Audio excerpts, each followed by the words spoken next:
Welcome to Yankee Chronicle. I'm your host, Abby Peel, and we are again coming to you from the improved and expanded New London Barn Playhouse right here in the heart of the Lake Sunapee region. We're back on the campus of the Barn Playhouse, and we'll visit with Sage Tokach to talk about some of the ways that it has become a year-round facility.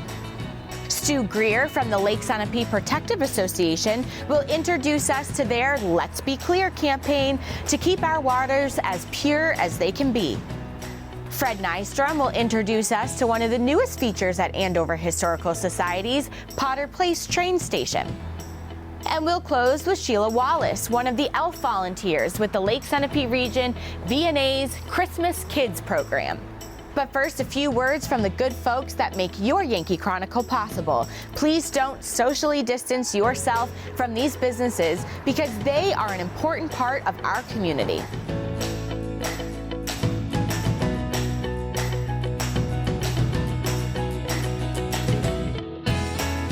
We are strong and we'll get through this together, but these are stressful times. Reach out to someone, connect with your friends, and know that you are not alone. Visit wearebroadcasters.com/hope, furnished by the National Association of Broadcasters and this station.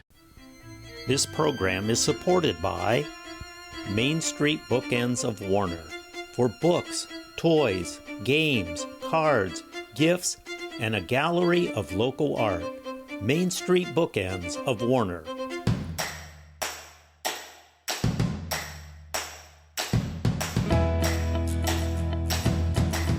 Welcome back to Yankee Chronicle. I'm your host, Abby Peel, coming to you from the new and improved New London Barn Playhouse here on Main Street. And I'm now joined by Sage Tokach, who's the new Director of Education here. Hi, Sage. Hi, Abby. It's exciting when we talk to you over the summer because we were talking about the busy summer, which is obviously crazy, but we teased fall programming, and here we are talking about fall programming, which is so funny how the calendar just hurry up and gets to the next season. You have a lot happening here, and we should remind people that this is the first time that there's been year-round programming thanks to the expansion of the Play a Part program. So you have a lot happening. Yeah, absolutely. We've got all kinds of classes happening after school, and we've got some productions going on, and some talking with some of the schools, going to different towns, bringing the barn to the community. I love that. Yeah, so in September you did a tour where you went to different schools and organizations around town. Give us a quick rundown of how that went. Yeah, so we had a production called Jason and the Argonauts, and we had 3 professional actors that went around to different towns and schools and organizations in the area, and we were able to bring the show to 1,000 kids, so cool. Which was amazing to bring the barn outside of New London. Yeah, that's really fun. I know something that's never really happened here. It's always been come to the barn. So let's talk about fall. There's a lot happening, and we should mention for all ages too. Yes. So we have adult classes. The adult improv class is happening right now that I'm teaching, cool. And then Sarah Case is about to teach an adult dance and movement class, which is really exciting. It's truly beginner level, just to move our bodies, dance to some music. So that's really great programming for adults that's happening. And then all the way down to we have a theater for the very young class that finished in October. Cool. That was for parents and babies, and then classes for everything in between. Right now we have a heroes and villains class and a Dr. Seuss and a Disney class all happening. Fun. There's so much to do, and really for all ages. What if you were to put an age range on it? What do you think it is? Well, so the barn always says 4 to 94, but I think we're expanding that now to like 0 to 100. Yeah. Well, my grandfather who watches, who's 96, says that we need a new motto. So absolutely. So that makes sense. If people want to know more information about all of these classes, I think probably for a lot of parents watching, the after-school program is definitely important. How can people find that information? Yeah, if you go to our website, nlbarn.org/education, that is our landing page that'll take you anywhere you want to go. Amazing. And then, hard to believe, but we're just a couple months away from the holiday season, which is so incredible to think about. And you are going to bring a musical to the barn. Tell us about that. Yes, we're very excited to have the first barn youth holiday production of Elf the Musical Junior. So it's for ages 8 to 18, and we just had auditions, and they're wonderful. We had a great turnout. Good. And so yeah, now we're starting rehearsals for Elf, and we've got a couple couple guest artists coming in. Fun. A choreographer from Albuquerque and a music director from Dartmouth. Wow. So it's a really good team. And what's the preface of those watching? What is Elf the Musical Junior about? Yes, so it's the same story as Elf the movie, which most of us are familiar with, Sure. holiday classic. But if you're not, Buddy the Elf, he grew up in the North Pole, was raised by elves and Santa Claus, and then comes to New York City for the first time to find his biological family. So fun and exciting. What are the dates of Elf the Musical Junior? Yeah, it's December 16th through 18th. Fun, and it'll be right here at the barn. Right here at the barn, in the new Fleming Center. In the new Fleming Center. I think that's important to mention. Someone recently stopped me and said, "In the barn, won't we be cold?" And like when we talk about off season, we're talking about the brand new Fleming Center, which is great to talk about. Yeah, it's heated. We have a stage. It'll be all set up for everybody in there. And we should mention, we talked about it a little bit over the summer, but you are brand new to the area, a couple months into living here. Yes. What's your take on New Hampshire? Oh, I've loved it. I mean, it was great this summer getting to know all of the staff at the barn, but now in the fall I've really had time to explore the area and explore the fall foliage, and I'm loving it. So exciting. Sage, it's been so great to have you. It's really exciting to drive by here and see cars and the lights on, and really know that there are things for people to do all year round now here at the barn. So for all the information, head to the website. That's the best spot, right? Yeah, thanks so much. Perfect. Thanks, Sage. When we return, we'll hear about a new initiative of the Lake Sunapee Protective Association. But first, a thought from one of the underwriters of today's Yankee Chronicle. Stay with us, everyone.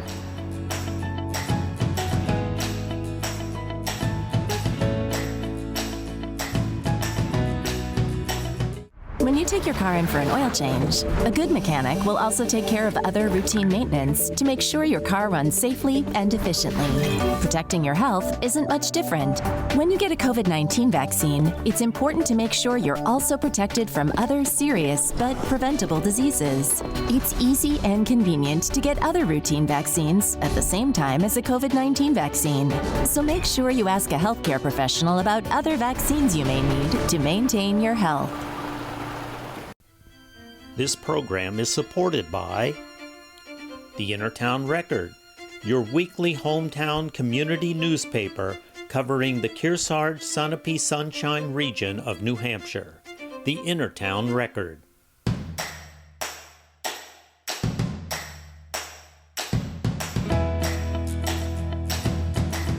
Welcome back. I'm Abby Peel, your host of Yankee Chronicle. We tend to think of our Lake Sunapee as a pristine and super clean body of water, but things are not as good as we would hope for the future. Let's now hear from Stu Greer, a member of LSPA's board. LSPA's mission is devoted to the environmental quality of the Lake Sunapee watershed. It's been around for 125 years. A lot has happened in that time, but the original mission statement is as relevant now as it was back then, which is rather amazing. What is a watershed? A watershed is an area within which all the water flows down to a basin. And so if you think of it in those simplified terms, watershed is kind of easy to understand. There are 6 towns in the Lake Sunapee watershed. The best way to visualize the watershed is to go to LSPA in Sunapee Harbor and look at the table that shows you exactly what a watershed is and has features and functions to allow you to understand how the water runs in from different areas, the streams, sunken ships.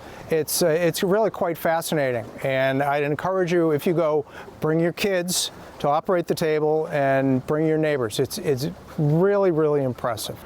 It's about 47 square miles in size, and it includes 13 lakes and ponds in those 6 towns.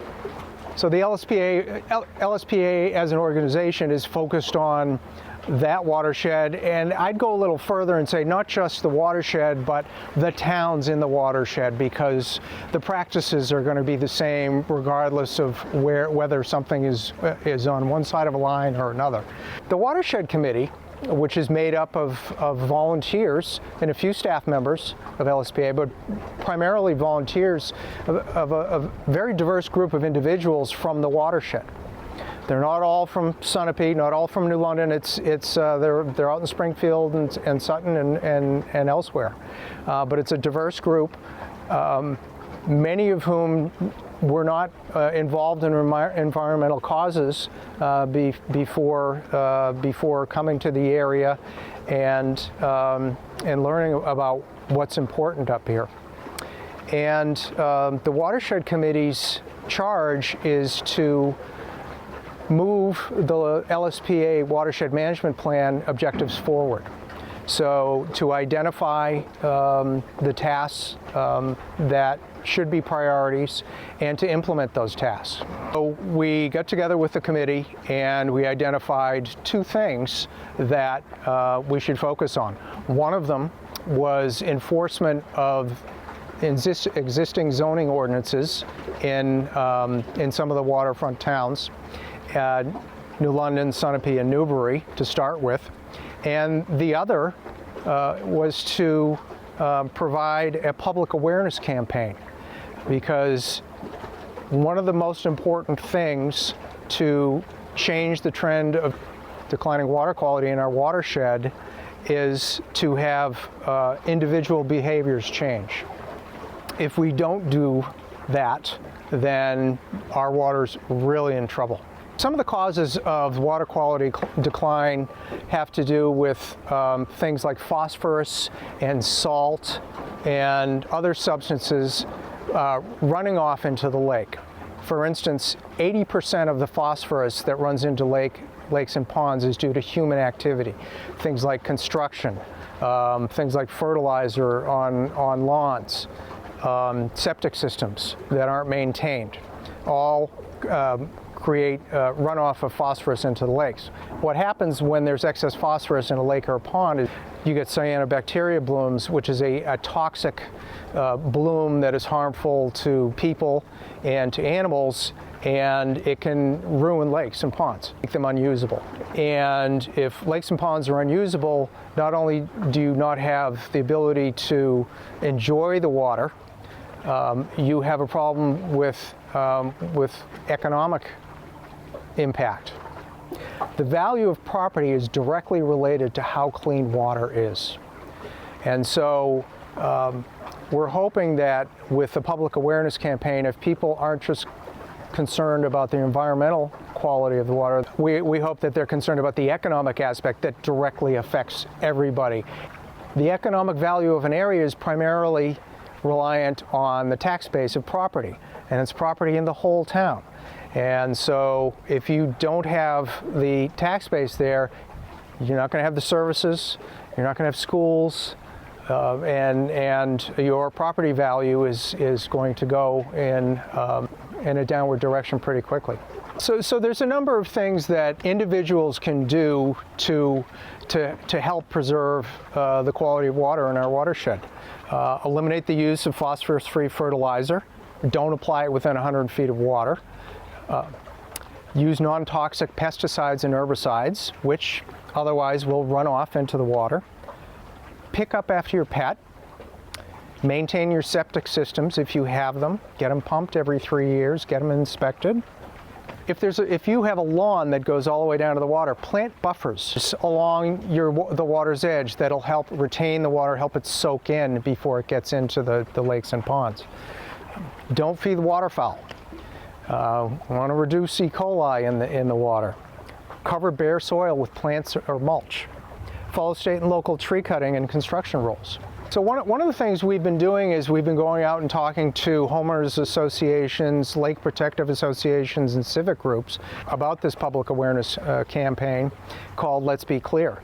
And we're happy to continue talking to more groups because it's important. We're all doing the same thing at the same time. So if anyone wants more information about this program or about contacting us to set up a presentation, they can go to lakesunapee.org and look up Let's Be Clear. Thanks, Stu. Please consider what you are using to beautify and sustain your own property and what its effect has on our greater watershed. When we come back, Fred Nystrom with the Potter Place train station will show off its newest addition. But first, let's show off another one of the good folks that make this show possible.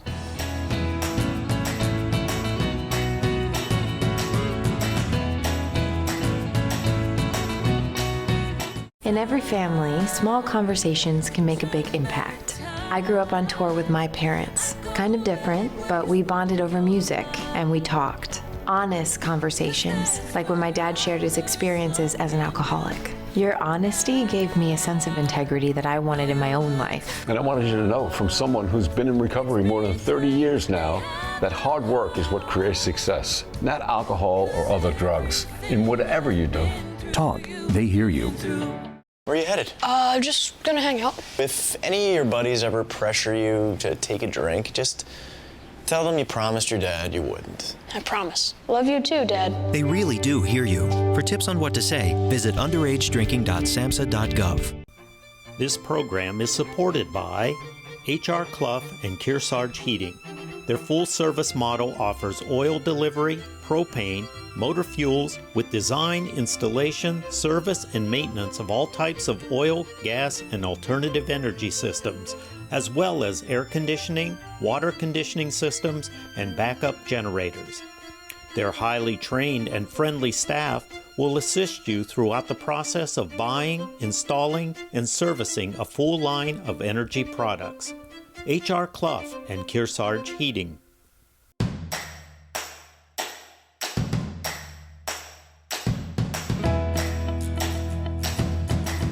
Welcome back to Yankee Chronicle. I'm your host, Abby Peel.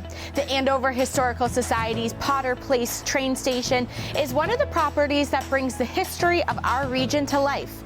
Let's hear about one of its newest additions. Hi, Fred.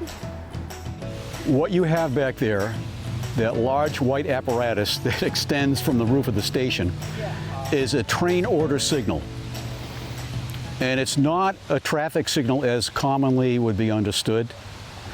Its sole purpose is to indicate to approaching trains whether or not there are orders in the station that they have to stop and pick up or roll through and pick up, depending on the position of the signal. If the signal shows green and the semaphore arm is directly downward, then the train crew knows that they can roll through and not stop unless they have a scheduled station stop, which they normally would stop. If the signal is halfway up at 45 degrees and there's a yellow light showing, then the approaching train crew knows that they have to pick up an order, but they don't have to stop. They can pick it up on the roll by reaching down and picking up a particular kind of apparatus that the station operator will be holding up for them to pick up. That will contain orders from the train dispatcher who was at a central location. This system was installed before there was radio, and so the only way the dispatcher had to communicate with trains that had left their originating point and were somewhere out along the railroad was to issue orders by telegraph to these local station agents, who would copy the orders down onto thin paper, wrap them into a stick called a hoop, and then set the signal to whatever position necessary, whether stop or roll through at the halfway position. Then the train would have the orders that would communicate some instructions from the dispatcher. Before we had radio on trains, that was the only way for the dispatcher to control traffic out on the railroad that had left their originating station. The system of issuing train orders to trains goes back to the earliest days of railroading, but in this format, with these local signals, this apparatus control from inside the station, and with orders that the dispatcher was issuing from a central location to trains out on the road, that was mostly established in the late 19th century, around 1875, 85, 90. And at that time, when the Boston and Maine Railroad consolidated all the local lines and consolidated them and merged them into its overall system, which consisted of most of the northern New England lines, the Boston and Maine erected these signals, like that white mast with all the apparatus on it, at many stations in Maine, New Hampshire, Vermont, northern Massachusetts, wherever the Boston and Maine lines were. So your viewers viewing this video will, if they remember seeing this, they'll go to other stations in the area, in the region, and they'll notice these other signals that are identical to this that are mounted on other Boston and Maine stations on abandoned lines in towns and villages all over New England. We are at the Potter Place station on what was formerly the Northern Railroad, which was part of the Boston and Maine system. The Northern Railroad extended from Concord up to Lebanon, and it was a shortcut route between Boston and Montreal, and it was passenger service was ended, I think, in the 1970s or the late 60s. Freight service ended about 1985, and the tracks were pulled up around 1990. So as far as the overall history of railroading, this line was abandoned fairly late in the game, only about 30 years ago. The Northern Railroad, after being abandoned and having all the rails and ties pulled up, was then became the property of the state of New Hampshire, which still owns it. And the state has issued, I guess, an easement to the Friends of the Northern Rail Trail, who have graded it for bicycle use, which meant just simply smoothing it out and putting on the gravel. And so now you have the Northern Rail Trail from Boscawen all the way up to Lebanon. I think it's about 58 miles, yeah. Continuous rail trail. It's one of the best rail trails in New England. So I could be contacted through the Andover Historical Society on their website and their Facebook page.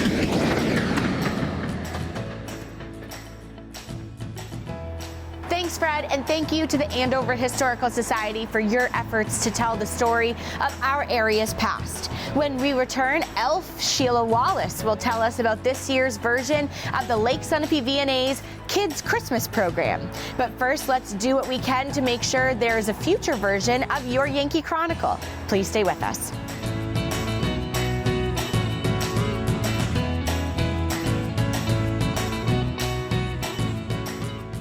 The American Red Cross blood supply is at historically low levels this winter, and we're facing a dangerous situation. Hospitals and patients are counting on donors to get the blood they need. Make a life-saving appointment today. Visit redcrossblood.org or call 1-800-RED-CROSS. You're looking at the #1 cause of lung cancer. That's why the Surgeon General issued this warning.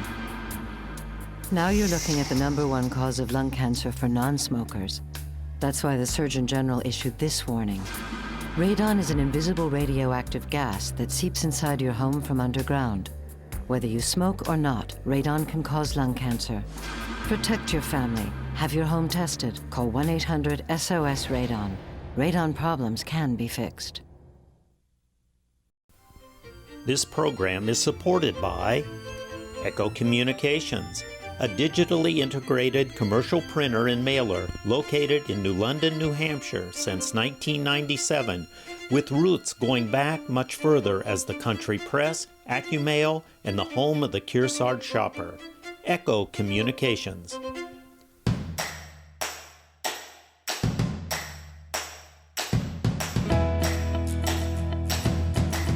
Welcome back. I'm Abby Peel, your host of Yankee Chronicle. Every year, the Lake Sunapee Region VNA and Hospice employs the efforts of their elves to make a joyful Christmas for kids in our area that might not have one. Tell us more, Elf Sheila.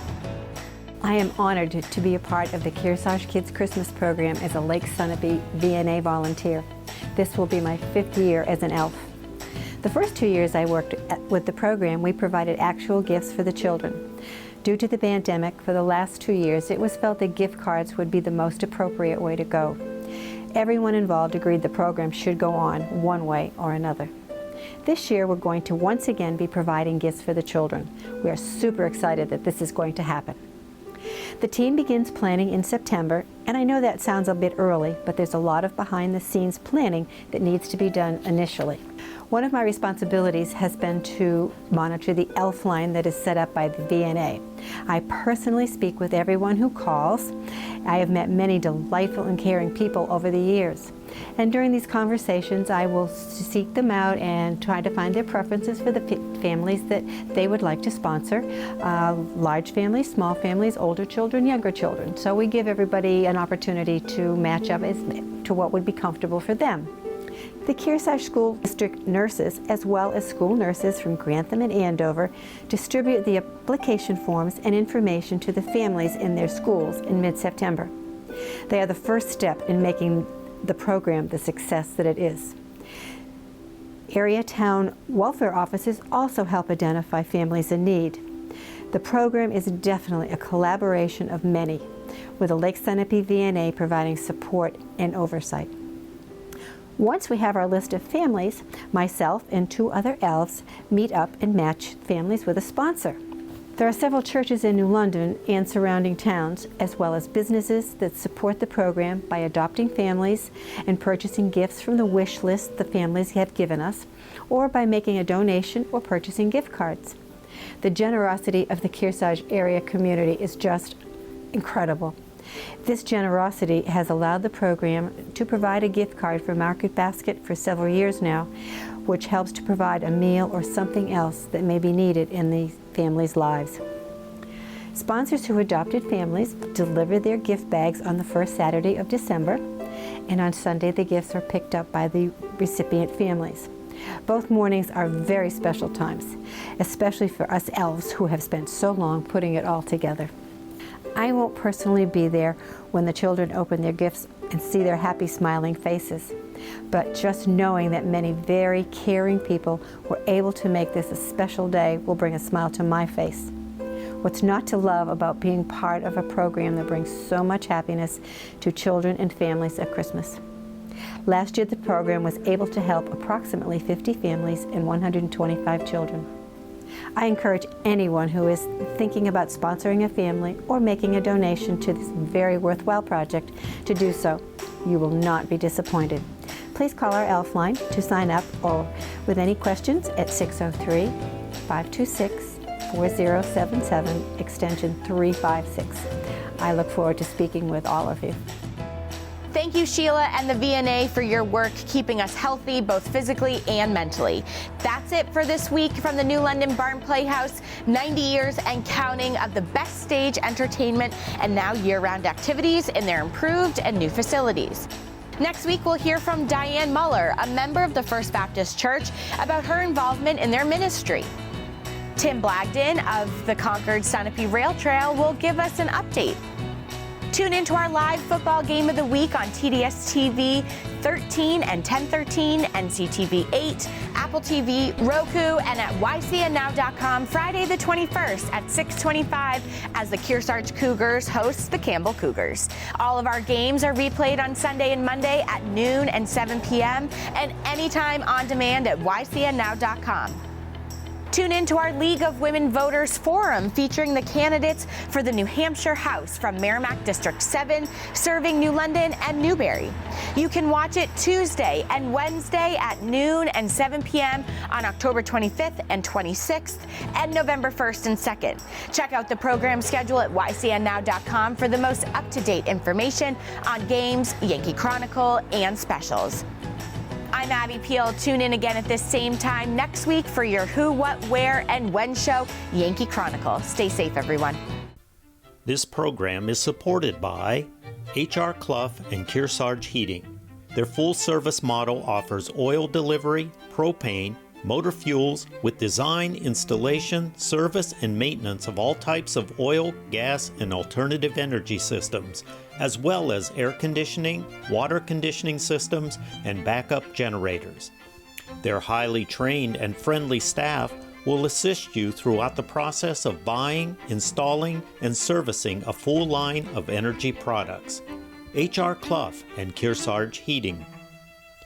Echo Communications, a digitally integrated commercial printer and mailer located in New London, New Hampshire since 1997, with roots going back much further as the country press, AccuMail, and the home of the Kearsarge shopper. Echo Communications. Main Street Bookends of Warner, for books, toys, games, cards, gifts, and a gallery of local art. Main Street Bookends of Warner. The Innertown Record, your weekly hometown community newspaper covering the Kearsarge Sunapee Sunshine region of New Hampshire. The Innertown Record.